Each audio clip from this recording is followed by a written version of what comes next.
Right, today's podcast is with BKB bare knuckle fighter Gareth Gatchy Williams. There's some topics in this podcast that may not be suitable for younger viewers. If you wish to avoid those topics, please check the timestamps in the description.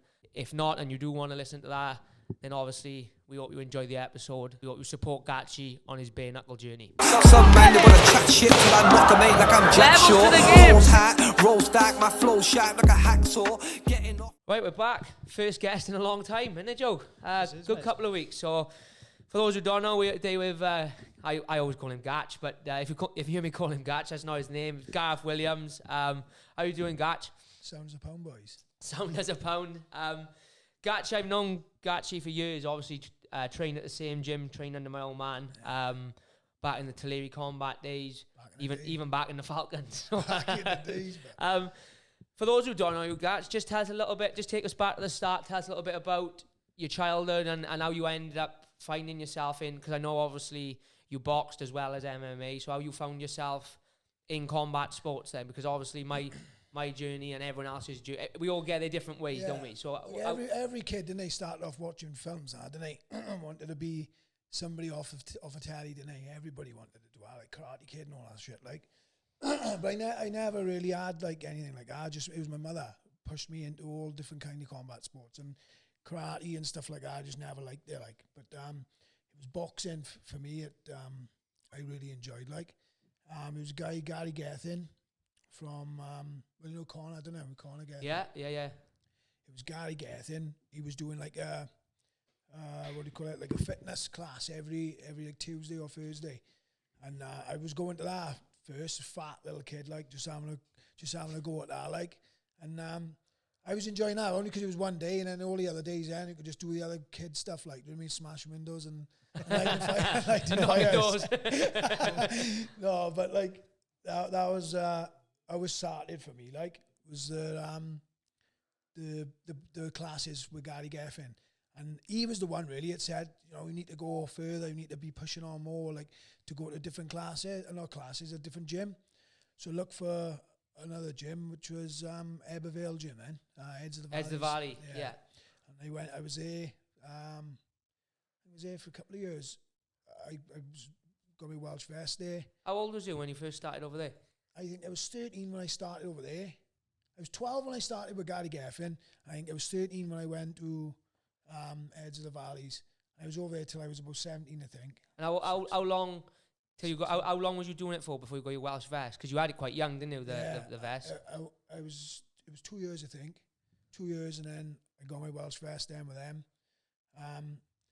I was once I got to that age of drinking and doing stupid shit like that. Like I started phasing off. I played 1 or 2 games of rugby, like, do you know what I mean? Like every other boy do, like around you, like, and just still on a piss and that, really. That was a type of game, a type of sport. You could have a drink and have a game, like, as well, wouldn't it? Yeah, you get away with it a bit more in rugby, can't you? It was more drink orientated, wouldn't it? Rugby is like. Was did you find yourself out, like, before, or maybe even during your boxing days as a kid? Did you find yourself getting into trouble a lot? Obviously, we all grew up in a similar area. You grew up over obviously in Blaenau and Nanty-Glore, just up the road from me. Did you find that you was in trouble a little bit and the boxing kind of kept you on the straight path, or did you find maybe that because you knew how to handle yourself, you found yourself in trouble a little bit more sometimes because you weren't afraid of a fight? Like, it was a bit of everything, really, Tank. Like, you had like trouble in so many different ways. Like, trouble as in like the police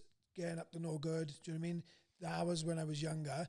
Obviously, when I boxed, you don't have time to do all that messing about and stuff. So yeah, probably I was kept away from all that when I boxed, like. But back then when I got like 18, anybody who boxes more than 2 years, right, are going to be all right with their hands. Like, it doesn't matter what level you're at when you start. 2 years of using your hands, you're gonna be all right with it, like. But I was natural to it. And, so when I was like 18, 19, yeah, I did fight a lot then, like, and I was in trouble then. Like, same again, if I had probably stayed in the gym, it wouldn't have done it. But because I was out and about with all the boys, and it gets a bit rowdy, like, it starts, doesn't it? And we're all guilty, you know. We've all been there. On a night out, or out, like you said, out with the boys, and someone says something, and before you know it, I remember you telling me when I was a kid, you was a massive Mike Tyson fan. Yeah. And you'll probably be able to tell it in better detail than me, but is it right? I remember you saying that you used to, everyone would go home from school and like watch their TV shows and stuff, and you used to go home and watch the Mike Tyson, the raw tapes. Tape over and over, but all the time, constantly watch it. It was Tyson Uncaged. It was Tyson Uncaged, and I just know like all the videos or whatever you watched, you knew the words to it. I knew every single word to it, even the narrator, everything. Do you know what I mean? Yeah. I just watched it over and over. I just loved it. I did. Is that where you, because you kind of got your style? I was just going to say, Is yeah, you got like a it? Mike Tyson style, obviously. And, like Muhammad Ali as well, right? I'd obviously watch, because Mike Tyson looked up to Muhammad Ali as well, so like and like Rocky Marciano, Jack Dempsey and all them lot, that's who his heroes were. So like I was having a look at them ones as well, and like you can see where his style has come from as well, like, but like he never had the what's the word, like Muhammad Ali had, like the characters, The charisma, yeah. He never had the charisma of him, but he had his own, didn't he? He had his own, like, his own spin on it, his intensity, and the quietness of him early on was almost a character. Yeah, it was almost a character in itself. It was like a lion. Didn't have to say anything. Yeah, it reminded me a little bit of I know it's stupid to say, you know, the Undertaker in the WWE. You know when he first come on the scene, he didn't say anything, and it was like the fact that he didn't say nothing, you're like shitting yourself. And I think the fact you never hear Tyson trash talk, and he would just be, you know, awful intensity. He must have been told, man, not to say nothing because he can't talk. Because he can't talk. Without just sit there and look mean. without going off on a tangent, what's your thoughts on him coming back to fight Jake Paul? Oh, but I think it's bad, sad. I think it is. Yeah. Not sad for him, but it's sad for the sport. They need to do something like this. Like, I don't understand it. I don't. It's crazy now. Obviously, so like I know Netflix are now like dipping into live TV, and then they're starting to do live streams, and I think they're looking to take over like the sports industry. I know they've signed the WWE. They know doing it, but isn't it crazy that boxing is sort of going so down the wrong path that for Netflix's grand coming out party for boxing, they've got like a 58-year-old man against an ex-YouTuber. And you know, we just said it then, right? You're not saying Mike Tyson, you're saying a 58-year-old man. He's not Mike. He's not Mike. He's not. Of course it is. And you can get lured in, can't you, by the 5-second clips you see him uploading on Instagram. It's like, but fucking hell, I can make my mother look shit on the pads for 5 seconds. You know, you don't see no 3-minute rounds, no how much sparring is he doing? And it's sad to watch, but that's the topic for another day. Anyway, before we go down the rabbit hole, but also I know you guys, like we just said, from MMA, from you training with my old man, and so how did you end up? Because especially years ago, it was almost as if I felt years ago the boxing gyms and boxers used to kind of look down on MMA a little bit to the extent of what do you want to do that for? So how did you find yourself going? Because you don't hear of many boys winning a Welsh vest and then going on to become an MMA fighters. No. So how did you find yourself going from such like a purist with boxing to find yourself in an MMA gym? Well, same again, from the trouble, really. Like, no, when you're out and about and you're up to no good and you do get in them little things, like you hear of the odd person that does it. Like Gary Gaffin actually done a bit of jiu-jitsu and stuff like that. And you see him like tangling up on the floor and stuff like that, messing about. But then you watch it. I was watching, I think it was a UFC like 5 or 6 it was, right? Where it was actual rules and stuff like that. It was 5 or 6. Yeah, it's along that sort of lines when it started to... And I seen that, and the guy, I can't even remember who it was, names and stuff, but he was getting smashed, and then he just lumped up a triangle, and he was like, I didn't even know what I was like. He just lumped up a triangle, got it, and then he won, the guy on the bottom, and I was like, fucking hell, that's fucking mad, mind. Like, he just fucking beat him with his legs, like. Do you know what I mean? Yeah. And I was like, how the fuck did he do that? So we rewind there and watched it again. I was like, what is he doing? Like, I didn't know he was choking him, and I just didn't know what was happening. So then I started watching it. It was my buddy. He lives in California now, Holmesy. He absolutely loved it. He did MMA, right? Massive fan. He was like, oh, look at Tito and look at Chuck and all these ones. Have a look at these ones. And I was like, started to like different people for different styles and stuff. Like Chuck Liddell, I loved his like stand-up style, and Tito, like, same as like now people got Khabib and all that, and they like to look, they all got their own styles. But like, when you see different styles, like, I thought, fucking hell, it's quite good. This is actually like, So I asked around like where we could go, and it was nowhere. Was it? It was No. fucking nothing. Like, and like we heard of a few people doing bits and bobs, like Steve Eamer and all them lot from Apley. We heard of people doing all these like things, and I was like, where are these going then? Where are these boys going? Because I want to try and learn this, like, and that's what made me pursue like.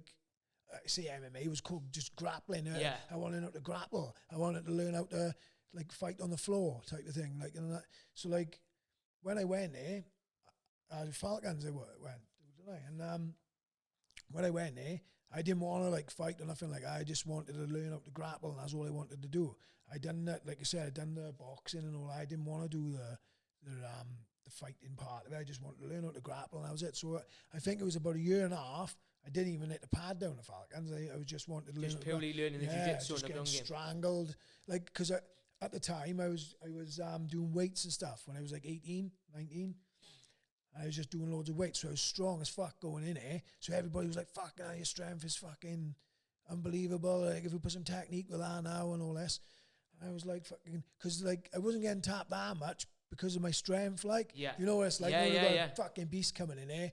It is hard to tap the fuckers. Yeah. But, that's why like I was fucked, but like that's what like got me through the fucking sessions really. And I'll keep you interested because you're not getting pasted. Yeah, You know what yeah. I mean? You probably don't know this, but I remember, I remember you training up the Falcons, and I remember we obviously branched off to our own gym, and we was down Aberbeeg at the time. You didn't come when we was under the arena, and I remember we was in the gym down Aberbeeg, and Marshman and all that was there, and they were talking about you. And I obviously knew you at the time as, he's a fucking good boxer. And we was all talking about him saying, yeah, he's fucking wicked boxer, Gatch. She's like, well, no, what he's fucking up to these days? Because you moved to LAN at the time, didn't you? Yeah, that's right. And I swear by all my fucking baby's life, we were talking about it, and literally fucking 10 minutes later, the fucking side door opened, and he walked in. He was like, all right, boys. And we're like, fucking hell, we was just on about doing it. And then that's when you started training down the gym, then. Yeah. So... Speak of the devil. Yeah. It's mad how that happens, isn't it? So obviously, my old man branched off. You ended up coming to the gym with my old man. And so how did you come to the gym then and decide, right, I'm going to have a couple of fights? Because as you said, when you first started, it was just a case of, I just want to learn how to grapple. I'm not interested in the fighting. Well, I did have a fight in the Falcons, didn't I? I think it was Heath when I had said, he seen me at the pads and he was like, fucking hell, he's like, when you have a fight? And I was like, oh, nah. And he was like, oh, just have a fight and see how it goes. It was grapple and strike when you could hit to the body and stuff and kick and all that, but you couldn't fucking punch him to the head. Yeah. And we done this like tournament thing and I was like, it's fucking all the best. Oh, do semi-professional, he said, and you can punch him to the head. So I done that and I fought Chris fucking Kokonitsky, remember that? Chris Kokonitsky, yeah. I fought him and he fucking beat me, he did. I think it went fucking... I think it was 2 rounds, I think. 2 rounds. It was 2 4-minute rounds it used to be, didn't it? And he beat me, he did. Just fucking taking me down constantly. And I was like, fuck this. I was like, fuck this taking down bollocks. And he was like, you want to fucking fight this? Have another fight now, have another fight. So I fought a guy over Murphy. I knocked him out then, and I was like, right, I know what it's about. Now I know what I got to do now. stay away from it. Stay away. So, like, that's how it happened. And then, I don't know, it just went a bit fucking weird up here. It went a bit fucking, yeah. I don't know what, I don't want to go into it, but it was a bit weird. And then I spoke to your man then and said, can I come down? Like, and he was like, fucking, should have come down when we went. Yeah. And I come down and like you said, it must have been that time when he was... When we was talking about it, yeah. Because you had a couple of semi-pro fights, didn't you? And then you went pro then, didn't you? Yeah. It's funny, though, because you'll be better suited to the amateur scene of the amateurs, because back in the day, it was mad for people who don't know, obviously, we got, like, American viewers and stuff. There was amateur back in the day, was no headshot. Then you had semi-pro, which was striking on the... headshots on the feet, but not on the floor, which is... is not a real fight again. It was mad tank, right? Because you could go to some shows, right? And you can make the fucking rules up. Right? Yeah. Like, fighters, would you say we're fighting now? And I'd be like, do you want to use elbows? Yeah, go on. Yeah, go on. No, because you're on the spot. It's a bit like... There was also a rule class, right? And they used to class it as pro at the time. I bet you remember. Remember B-class pro? B-class pro was today's amateur rule. It was bigger gloves, no elbows, but they did 5-minute rounds right up. Whereas now it's the 3-minute rounds. So you would have been better suited if he was born 10 years later, because you've just been straight into headshots all in. Yeah. But you had some good fights, didn't you, at pro? You fought some good boys. I remember you fought Bradley Scott, who was in the UFC. Charlie Ward you fought as well. Most people know Charlie Ward as one of McGregor's. That's it. You know, right in with McGregor, and you had a tear. But you went like 4-5-0 was it as a pro. Won titles as well, didn't you? And yeah. Well, when we was semi-pro, we went up to meet Armour. Yeah, that's right. And the Mark Guard had, wasn't it? And, I knew not that Polish guy. Well, first of all, right, it was another kid up here who was going up to the fight, because like your man, he wouldn't say fuck all to us. We'd be like, "Oh, you got you a fight?" Who was there? "Oh, you'll be right. Don't worry." You wouldn't fucking say nothing. Like you couldn't do like. And to be honest, I don't like. Social media wasn't like it was today. No. Do you know what I mean? Like years ago, like we didn't. It was really a bit of Facebook, and now we didn't really know nothing about the people. Like, and like the kid I was fighting, because he was a black kid as well. His name was weird as well. Like, so I was just like, oh, whatever. You know? So on the way up here now, you can't even pay. It was mad, right? Because no, like you don't even know what you're looking for when you get there, do you? So like it wouldn't be what he's like. So you get up there. Yeah, we get up there. As long as we make the weight, we didn't give a fuck who it was. In all fairness, we'd go everywhere we would, wouldn't we? Just going all over the fucking country, we would, man. And I can't remember what I'm fucking on about now. Armour. Oh yeah. So we went up there, and it was for a title. I was like, oh, because I thought it was just 2 rounds again. Like he said, no, it's 3 rounds and 3 5s because it's a title. I was like, oh fuck. And I had to cut weight on the day. I had to cut weight on the day. And like it was always 84.9, right? But like, because this was a title fight, it was 84 dead. And I was like, I looked at Shaky and I was like, "I fucking told me 84.9." He was like, yeah. He's like, it should be. No, it's 80. Mark got no, it's 84 dead, mate. I was like, fucking so I had Chris Edwards fucking following me around with pads. Come on, in front of a fucking eater, wasn't it? Because it was in like a football ground, wasn't it? It was in like a chat, like the boxes at the football. It was in like a conference suite at the fucking football ground. So there was no sauna. So I remember he was hitting pads in a D, and it was this big massive fucking heater just blowing. Same day. Chris Edwards on my case, just like come on. I was thinking, oh my god, I was dying, like dehydrated and that. And I had to fight the same day, and all ass in the back of your head. And but I went up there, went 3 rounds. Nobody told me I was 3 rounds. Your old man's like, you'll knock him out, man. And I was like, in my head, I was thinking, because it's 3 rounds, I know I'm going to go fucking 3 rounds. Yeah. And it did. It went but I beat him. And then I think it was a week later, then they said, it was my first pro fight. It was like, do you want to fight this guy, fucking Thomas thingy? He's a fucking Polish powerhouse and all that. I was like, my first fucking pro fight now is Shaky was like, you knock him out, man. And I was like, let me have a look. So I had a look at him on YouTube. And I was like, fucking hell, Shaky's handful, this guy. His hand is light heavyweight. Shaky was like, it's for a title. I was like, oh, go on then. so like, he said, you will have the middleweight title, and then you'll have the light heavyweight titles like straight away. And I was like, oh, go on then. Fuck it, we'll do it. Went up there, fucking hell, man. He was a fucking... He was massive, wasn't he? Huge, man. And then we weighed in, because it was same day weigh-in as well. Wasn't that bothered, really. And then you get in the ring, you see the cunt there with his top off, you think, fucking hell. Well, this is how long ago it was. I always remember them amateur shows. It wasn't a cage, it was a ring. Aye. And my old man fought, didn't he? That's right. My old man, that's how long ago it was. It was my old man's last fight. So I remember I didn't go up to that one. He wouldn't let me go up because he was fighting. So he lost. And then literally the fight later, he cornered you, didn't he? And then the fight after, he cornered Johnson. So that's he fought, come out of the ring, chucked his t-shirt on. Yeah. But I remember it was you knocked him out bad, didn't they? They give him fucking oxygen and all that. It was fucking about 300 it was about 300 Polish and he's running around fucking. He's going off it. Who's the fucking man? Mark, I was like, calm him down. It's going to cause a riot in you. Like before the fight, I was in the corner and he's here, the fucking big fucking unit, and all his like mates. He sold fucking 150 tickets, man. They're all here chanting stuff like that. It was fucking good fucking crowd for him, like. That was a good experience. Yeah, right? They're all chanting, fucking hell of an experience for me. They're all shouting shit to me, like chanting stuff to me. And I was thinking, fucking hell. But when I fucking KO'd him, I jumped up and he just went silent in it. I threw my gum shield into the crowd and hit the guy from Cumcallen. No, just I swear to God. You fucking hit a guy from Clonkelly, and I went back out like to your family and he was like, "Oh, your gumshoes bare." I fucking hit so and so in the chest. I'd love to see if we could find a video. So if I remember, you knocked him down, didn't you? When he went to his guard. Yeah. And he went in like proper grapple mode, didn't he? Like grabbed your arm. Yeah. He like grabbed his arm, both hands on his arm to arm him, and he just fucking looked at him. He have to say, well, man, guarded your face, and proper starched him out, didn't he? But it was mad back in the day, wasn't it? We had it was some mad like remember you. Obviously, he's doing really well now in the BKB. Dan, who fought Dan Lurwell as well, who's obviously gone on to win loads at the BKB. But obviously, you had to just advance it on a bit. You had a lot of time off. I think your last MMA fight we said was about 8 years ago, maybe even longer. And you had a bit of time off in between as well, didn't you? Like you had a lot of fights together. Then you had a couple of years break, and then you fought again.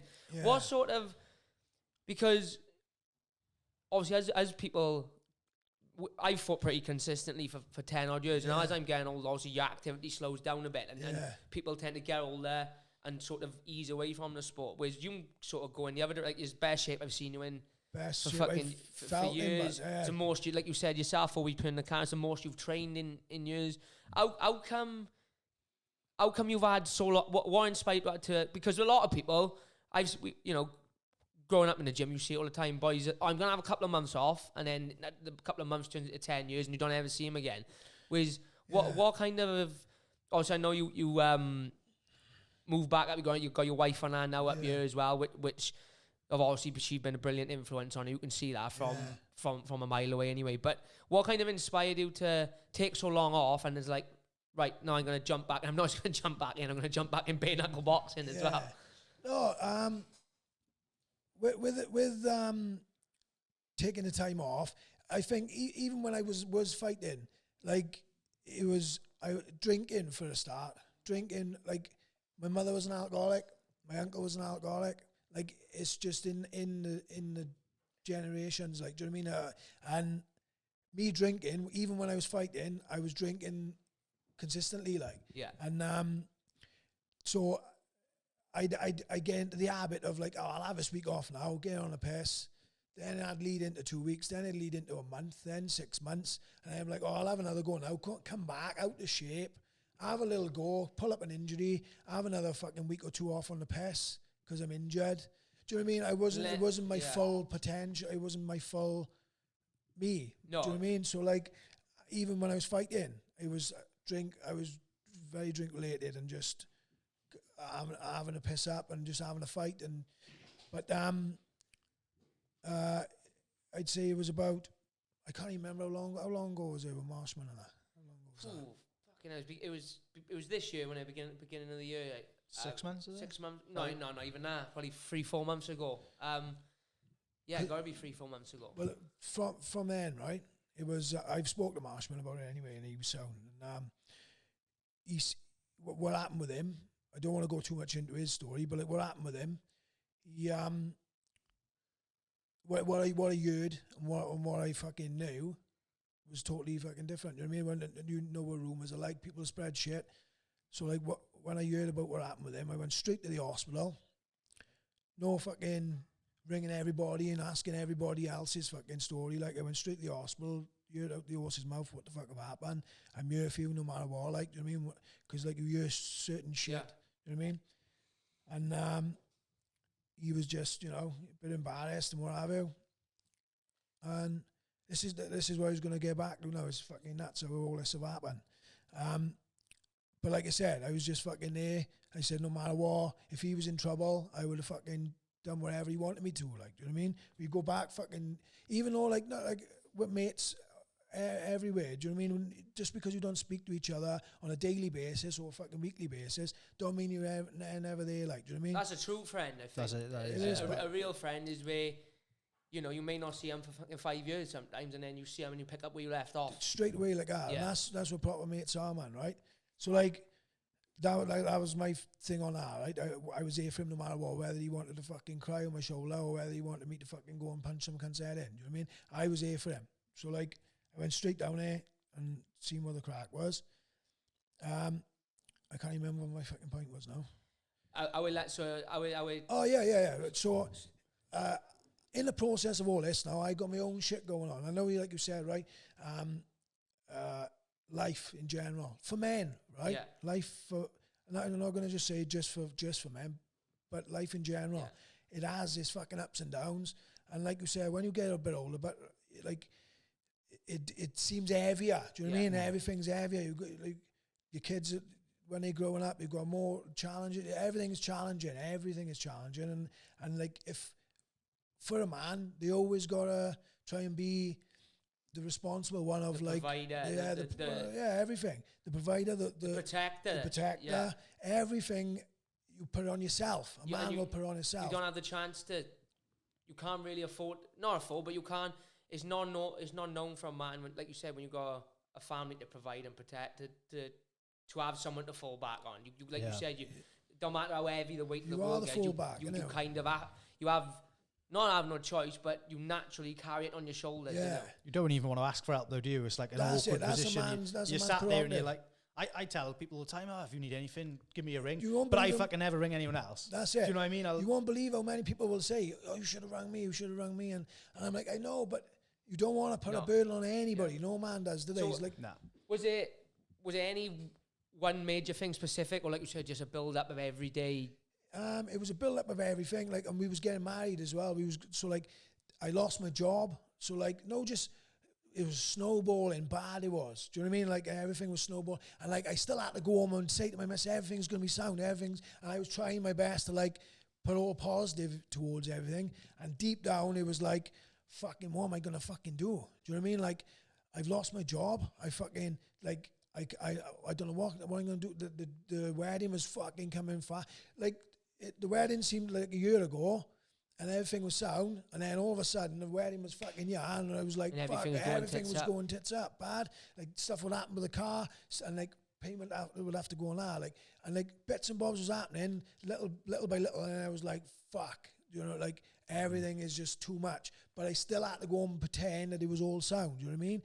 So I went to my buddy's house, drink again. See, going back to the fucking drinking is the worst thing in the fucking world. Now I realised it. Do you find it, like, not pushed you, but you had the pull to go back drinking more because you had all this going on as well? Yeah, because people do turn to it for a stress release. It's people a coping mechanism. Yeah. Like, you know, and this is not a knock on you or anyone, but like you said, your mother was a drinker, your uncle was a drinker.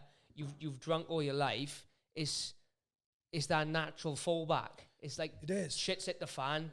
Times are hard. What can I do to numb the pain a bit? I'll have a drink. Yeah. And I'll forget about it till tomorrow. But then, like you you said, don't even question it, Tom. But then you said you forget about it till tomorrow, and then tomorrow comes. So what do you do then?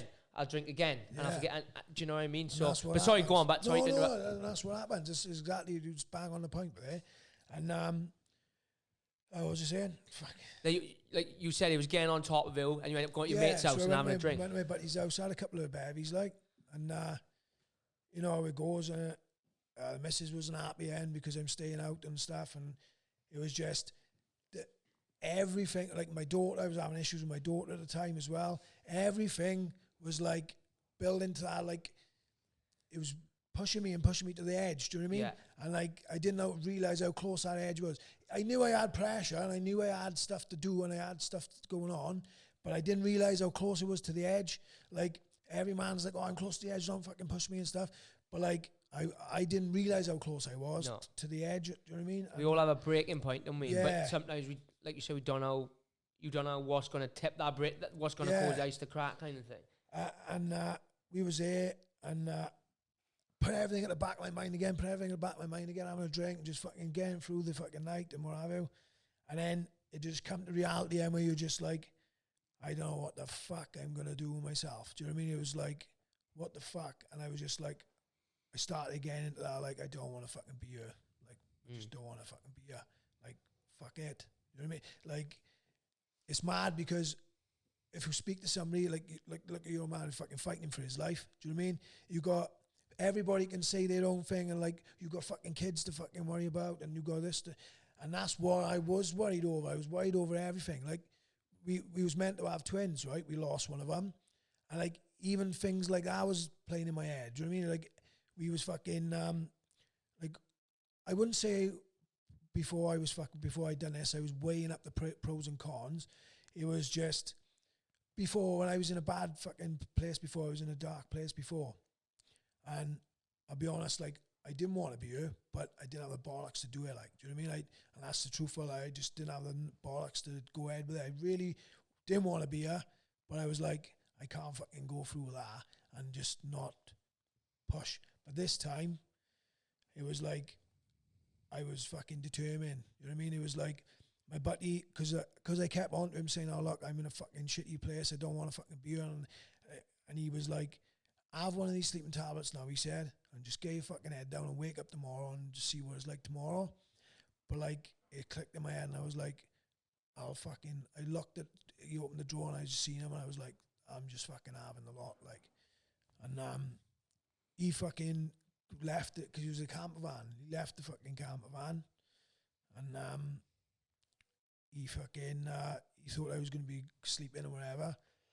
And I just fucking took all the tablets that he had in the drawer, like, and got in my car, drove to like the fucking factories out the way, like. And I remember him saying, like, oh, don't take no more than 2 of these, they're strong as fuck, they sleeping tablets, don't take no more than 2 of them.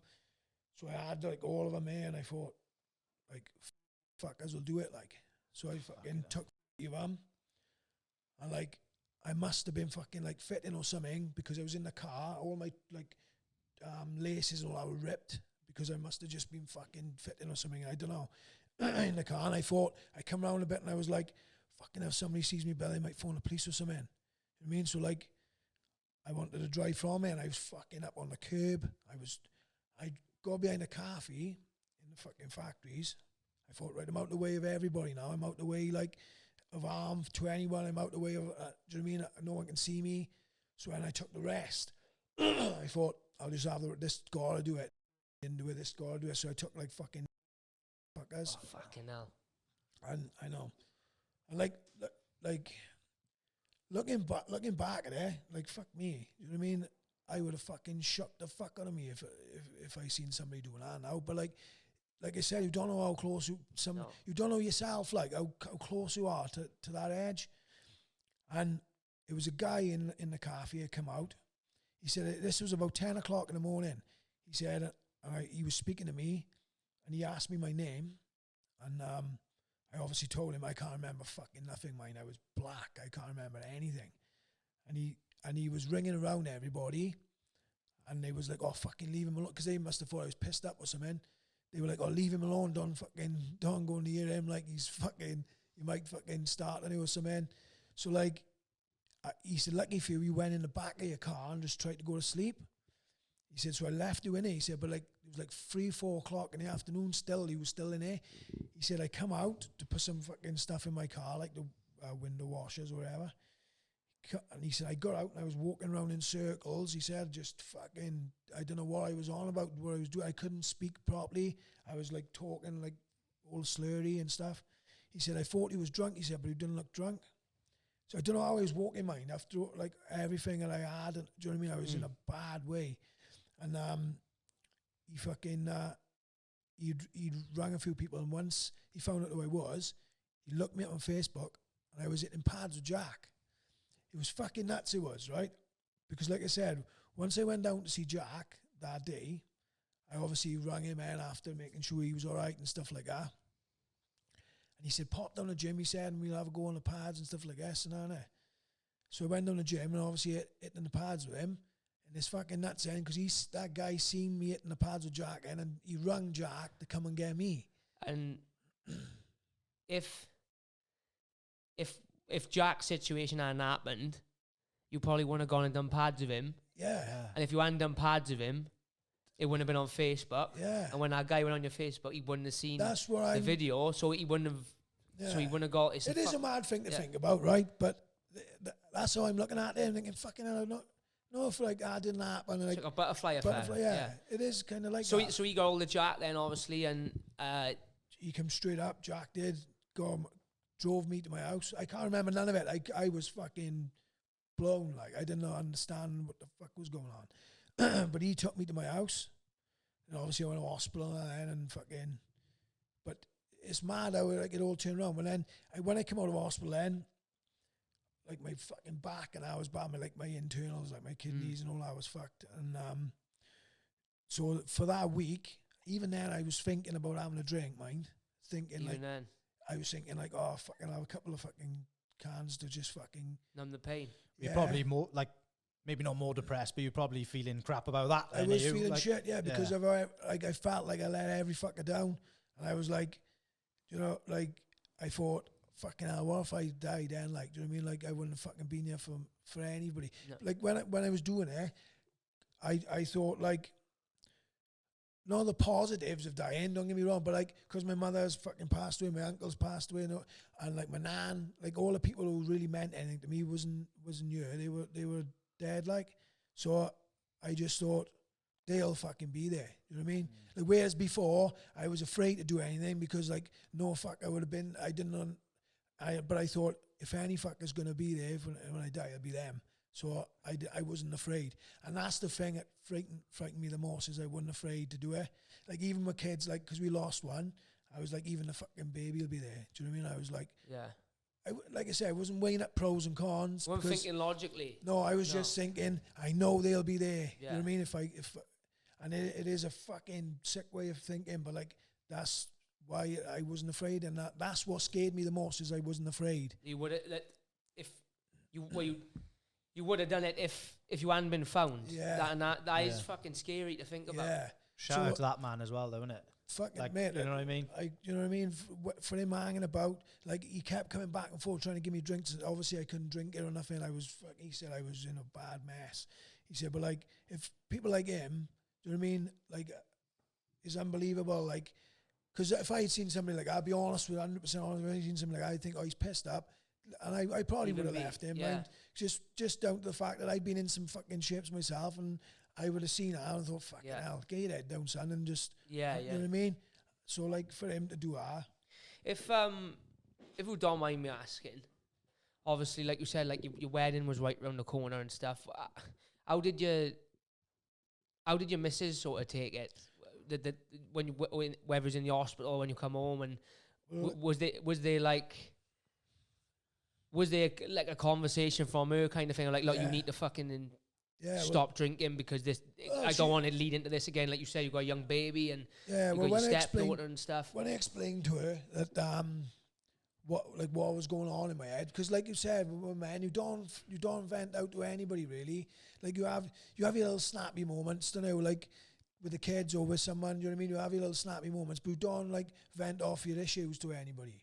You don't say anything to anybody, do. So like, I did say to her like what was going on in my head, what was happening, and why I done it, and do you know what I mean? And I had to reassure her that it wasn't her. Do you know what I mean? That it was just life in general. Do you know what I mean? It was just getting too much for me to just try and pretend everything's fine, and it wasn't. Like, do you know what I mean? So like, it is. You should fucking talk out like.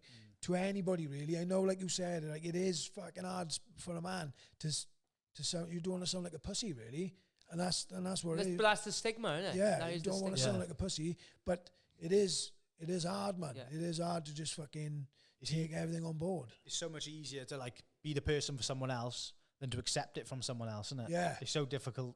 100%. Even now, like I can't do it. Like to the level I should be able to do it. Do you know what I mean? And like, you know, once they got out there to a few people, they were like, you should have fucking rung me, you stupid bastard, you should never have done it. And you don't think, oh, I tell you what, I'm going to ring Jack. No. You don't do that, like, do you know what I mean? You don't do it. It was just at that moment, it's a selfish thing to do, and you can't be selfish by ringing other people, can you? So, like, that's what, it's just, yeah. What was the like you said, because you just said even the week after you was thinking, oh, I'll have a drink tonight now. Yeah. No, so what was the definitive moment where you thought, you know what, this gotta stop? Well, that was it, right? Even after, like, no, I'll be honest with you, it wasn't like to the point where I thought, oh, I need a drink or anything. It was just like, it was same again, habit. Yeah. I thought, oh, I'll have a can or two now, but I thought, my fucking back is terrible. So I was saying to her, I think I need to go back to hospital because my back is fucked, like, my kidneys and that. But so I left the drink off for a week just to fucking recoup, like, do you know what I mean? Just to get my fucking energy back and stuff, because I was going up the stairs really slow one at a time, and I just wanted my energy back. Not for a drink, just wanted to get my energy back just to see how I was anyway. And from then on, I just thought like I had a lot of time to think. And do you know what I mean? Like I couldn't really do much. I was just sat there thinking about like thinking of why I done it, thinking about it like because my mother, like I said, when my mother died, my uncle died, like I don't know why it didn't stop me from drinking then. Do you know, why did I stop? Why didn't I stop drinking then? Do you know what I mean? When it killed them, like, do you know what I mean? Do you think like that's like your comfort zone now? So you maybe lean into that when probably when all that was happening, it was like, fucking, I know this is this, but this is like all I know, isn't it? Yeah. It's like learning a new set of skills, living the life you're living now, isn't it? Yeah, because I would think like, I know, like on a Friday and Saturday or whatever, I'd have a drink through the week, but on a Friday and Saturday, it was like more of all right then because it's Friday and Saturday. And I used to think like, what are other people doing then? Like, they must be boring as fuck. Do you know what I mean? Like, what are you doing? Like, when are you having a fucking drink? Because, like, to me, that was, like you say, it was a bit of a comfort and it was a bit of a, like, an habit. And, like, I used to just think, like, I don't know what other people are doing if they're not having a fucking drink. It is an habit. That's exactly right. It's an habit. It's not necessarily that you think, oh, yeah, I love the feeling of it. And, like I know so many people always say it's their habit. Friday night, Saturday night, we'll have a drink tonight. Why? Well, because it's Friday or Saturday. That's it. You know, how many fucking... I always, to go off on a bit of a tangent, but I always think of this, like, you know, when I'm in fight camp, sometimes you feel a bit like, fucking, I wish I just had a normal life. You know, I wish I could just fucking come home from work and fucking chill out and relax. And then I have a week off afterwards, and I think, like, how bored, how fucking, I can see how people get in the rut of, right, get home from work, couple of cans, go to work the next day. And I just think, something I think, like, if my life ended up being, like, that was my habit, like, I think that fucking my life is boring when you're in camp. But then imagine that being your life for 60-odd years. It's mad, man. And it's like, with you, like you say, it is just an habit. It's not that you felt like you had to drink or that you wanted to drink. It was just like, oh, why else do people do? How many times you go to the cupboard, look in the cupboard, there's nothing in here, right? You shut the cupboard, go back, and you go and fucking look in here again. And there's still the same fucking shit in there. It's the same type of thing. You go into the fridge, get a can, you know, and if it's part of your identity, isn't it? Yeah. It's like, it's probably like, I used to smoke, like, when I was younger. I smoked for like 5-6 years. And when you stop, it's hard to tell yourself you're not a smoker. Yeah. You can always picture yourself having a fag. And whenever someone lights one up, you're like, fucking hell, yeah, that's me, that is. Yeah. But it took me like 10 years. I don't think like that now, but it took ages. Yeah. To get it's the same with fucking social media. I've weaned myself off social media, right? So I'll do a post now and I'll make a point of logging out of Instagram. And you know the amount of times I click on the get my phone out, click on the app, and I'm logged out. And now I think to myself, what are you doing? Your thumb knows exactly where it is as well. You've got a notification because you're logged out. Yeah. What are you fucking doing? Put your phone away. And then 10 minutes later, I'll do the fucking same thing. Yeah. But to fucking get back on topic and put a positive spin on it, Gatch, so when you, like you said, you thought, right, this is it. I got to fucking stop. I want my energy back. Yeah. How fast after stopping did you feel the benefits? And because like you said, you said before, you don't think you'll ever drink again now. I will never drink again. So how fast did that become apparent to you? Did it go from, do you know, I'm not going to have a drink tonight because I need some fucking energy back. How fast did it go from that? Do you know what?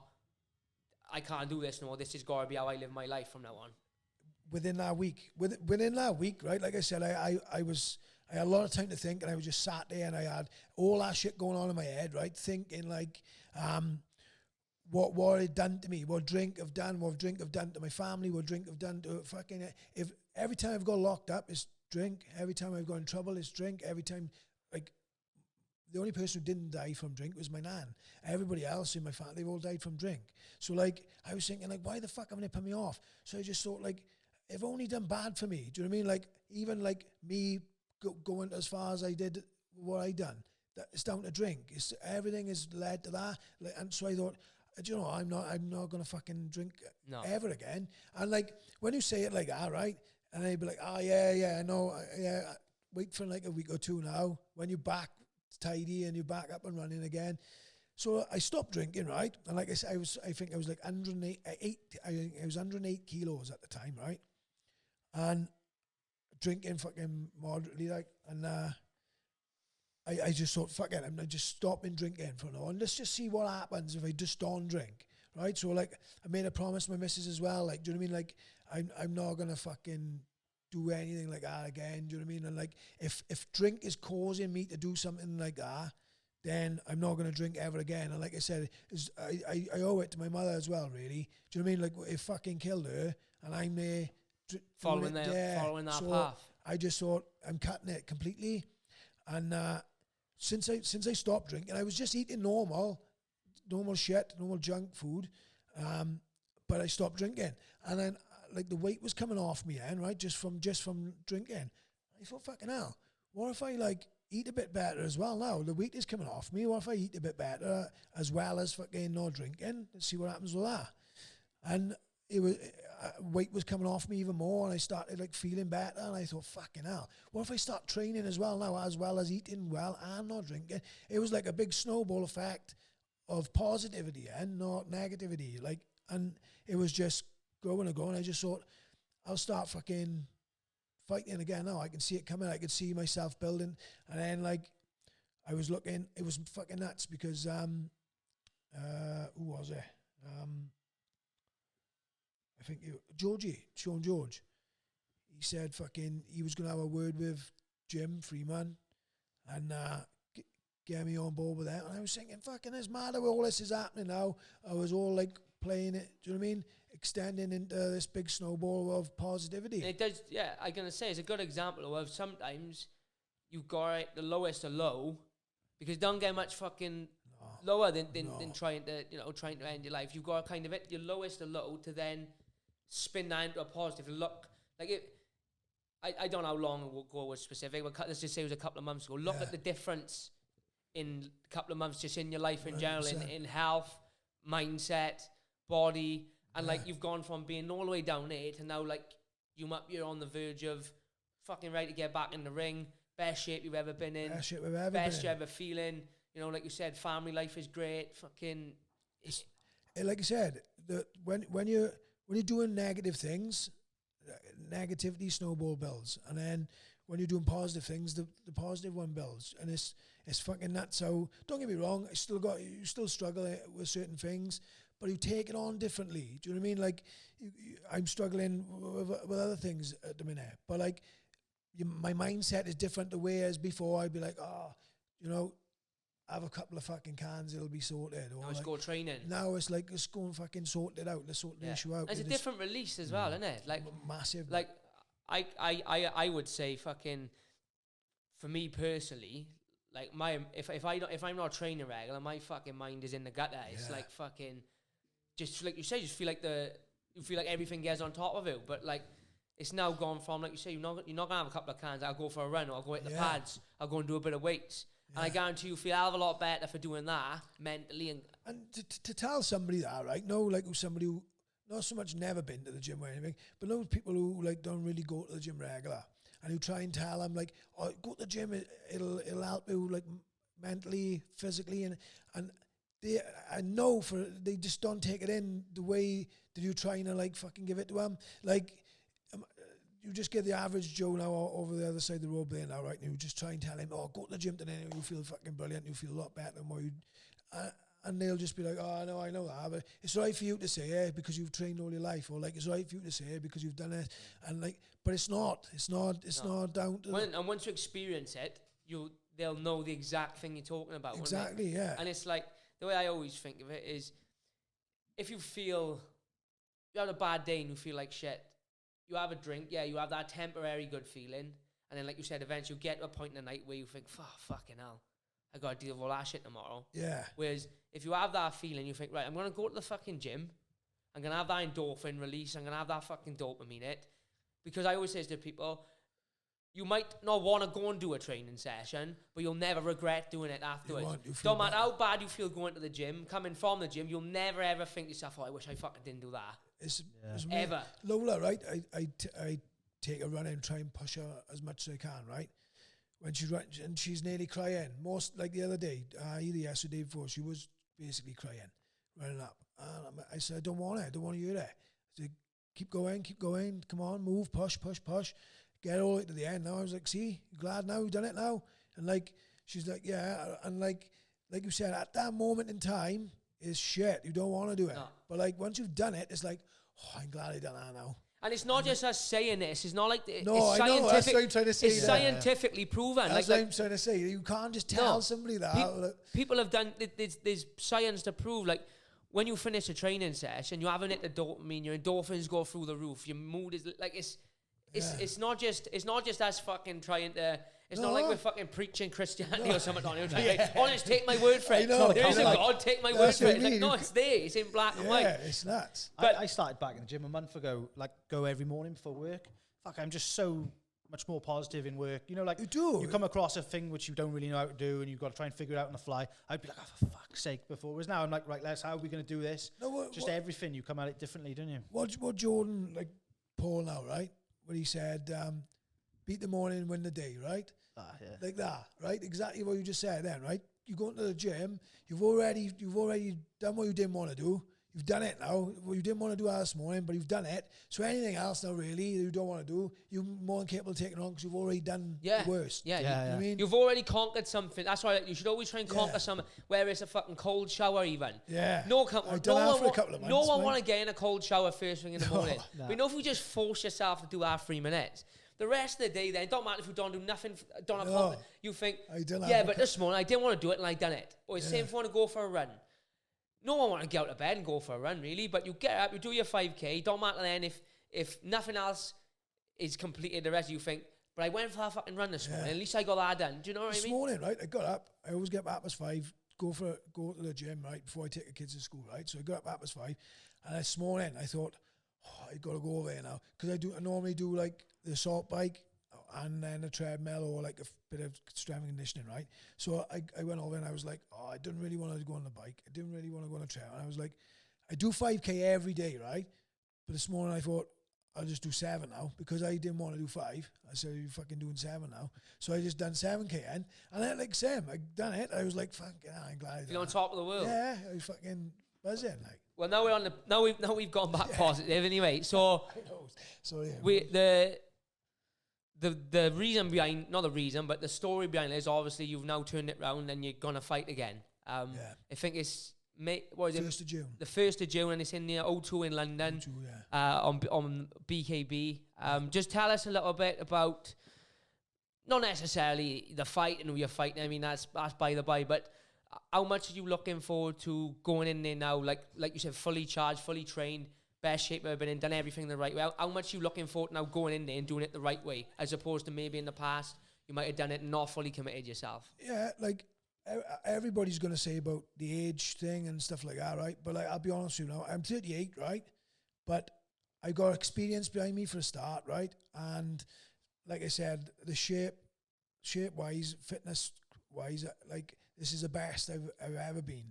So like, to be honest, right, I just want to show. I'm just showing anybody that you can, your lowest of lows, you can be there, but you can do whatever you're doing, whatever your interests are, whatever you like, just push everything you can into it, because no matter what it is, if it's fighting, whether it's fucking football, whatever it is, you can be at your lowest, you can be at your shittiest, and you can turn it round, and you can spin it round. Just put all your focus into that instead of the part of the negatives. But back to it again. Sorry, time gone off. No, it's fine. I'm excited, but I just like I've always been an exciting fighter anyway. But I've always come to fight no matter what, win, lose or draw. But they'll have their fucking hands full. Any man, I don't give a fuck. I don't care for no bloke. I'm not here to show that I've done all that. I just want to enjoy the fighting. I've always enjoyed fighting. This, to me, is more my type of thing. Do you know what I mean? Like, MMA, I loved MMA just down to the fact they had little gloves and I could bang. So, like, I was happy. I didn't care who I was with. Just 2 men in there. That with that Charlie Ward, right? When I fought him. That was, like, the second round there was one of my best rounds I've ever been in all my fights, no matter what I've done, boxing or whatever. Like that. 2 men just, like, hitting each other and just fucking acknowledging it, like, do you know what I mean, as if to say, like, you know, a real proper fist fight. This is it, this is fucking it. And like, sometimes it ain't about the win, the loss, the fucking what. It's just two men and they let it all out, and then at the end it's like fucking hell, touche. Yeah, I can still fucking box. I can still fight. Do you know what I mean? I've still got it. Gavin would tell me straight. Yeah. He wouldn't fucking just say, yeah, it's sound and then think, oh fuck, you know what I mean? You're off your head. He'd tell me straight. And he, you know, and I trust that. You know what I mean? Same as your man. If you, any person, right, coach wise, you know, like you would with Gary and your old man, really, just if they're telling you, you know, you shouldn't be doing that, then I'd listen. But they're saying, you know what I mean? I'm more than capable. So 100%. You got to trust that as well. The sport is getting bigger, and it is getting bigger, man. Like, it was a bit of a freak show years ago, about 10 years ago when it came up. It was like fucking bare knuckle boxing. Whereas now it's kind of like when someone says, "I'm going to watch the bare knuckle on the weekend," you don't think fucking bare knuckle. You think, oh, fucking, you know, nice. It's getting recognised like MMA was. But very much like, similar. And it's kind of, I think, it ties to MMA a lot because you have a lot of ex-MMA boys go into it because of the little. It's not a big transition from a 4 ounce to a bare knuckle. Yeah. Whereas the boxer, I find a lot of the boxers don't do so well in it because they can bang a little bit, but they're not used to hiding behind the gloves. But what's the end goal? All I'm doing, right, I'm going to go in. It's not so much I want to see what happens, because I got strong beliefs that I could be a champion in it. I believe that I could be a champion in it. So I do want to try and be a champion in this sport. And I want to see how many years I got left in here. I want to have a couple of fights and see how many years I got. I think I want to just do it until my body tells me not to, like, you know what I mean? Once my body starts telling me I can't do it, like, you know, I don't care if I get knocked out fucking 10 times in a row, but I'm going in here for myself, just to keep my sanity, really. I enjoy fighting, so I'm going to go in until my body tells me not to. And once my body's saying you've had enough, then I want to try and go into coaching, and just try and push, like I said, Lola, and obviously my boy when he gets a bit older now. But like, I want to try and do something so people can recognise it, and I can have something to push over then and pass on, like, do you know what I mean? That's my goal anyway. Well, for what my opinion is worth, I definitely think you fucking win a couple of bouts. So like, I've seen the not to knock the standard at all, because there are some fucking good boxers. Anything can happen. Guys like Dan Lurwell, like Jimmy Sweeney, those type of guys, like Barry Jones. Yeah, they're all good fucking boxers. But also, I've seen you box in the gym. I've seen you fight with the little gloves on, and obviously, for what my opinion's worth, I think if you land on anyone, especially fucking bare knuckle, you're gonna put them out. And I think the 2-minute round suits your style, the format suits your style. Yeah, it is made for me, but I think it is. Yeah, it definitely is.